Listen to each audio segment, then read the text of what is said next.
High সবাইকে, সবাই কেমন আছো? আজ সারাদিন বাদে আসলাম ব্লগ দেওয়ার পর, তাদের লাইভেও আসলাম। তো এই যে আমার ব্যাগ কিন্তু রেডি হয়ে গেছে। আর যা প্ল্যান ছিল পুরো প্ল্যান উলটপালট হয়ে গেছে। আমার একা যাওয়ার কথা ছিল, কালকে যাওয়ার কথা ছিল, বাট কিছু প্রবলেমের জন্য আমাকে আজকেই যেতে হচ্ছে। ইভেন আজকে মা যাচ্ছে আমার সাথে, শান যাচ্ছে আমার সাথে, আর তোমার দাদা কালকে কাজ মিটিয়ে আর তারপরে ও যাবে, ও সন্ধ্যের দিকে যাবে কালকে। তো এখন মা, আমি, শান বেরোচ্ছি, আমরা যাচ্ছি কুদঘাট। তো চলো যাওয়া যাক।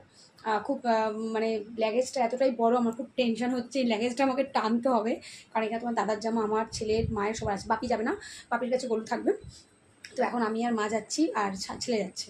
চলো তাই যাওয়া যাক। এই আপডেটটা ভালো আমি তোমাদেরকে দিয়ে যাই। আর রাত্রিবেলা আজকে 10টার মধ্যে না হলেও 10:30 11টার মধ্যে আমি লাইভে আসবো, আধা ঘন্টার জন্য হলেও আসবো। দেখো যখন সময় থাকে তখন বারবার আসি, কিন্তু যখন সময় হয়ে ওঠে না তখন হয়ে ওঠে না। তো চলো আমি এবার যাচ্ছি। এই যে আমি এই ড্রেসটাই পরে নিয়েছি, দেখতেই পাচ্ছ, কারণ এটাই অনেকটা কমফোর্টেবল আমি। তো চলো জিন্সটা পরলাম না, অন্য কিছু করলাম না, এটা পরে আমি কমফোর্টেবল। চলো যাওয়া যাক। টাটা, সবাই ভালো থেকো, সুস্থ থেকো। চলো কুদঘাটে যাই, তারপরে আবার কথা হবে তোমাদের সাথে।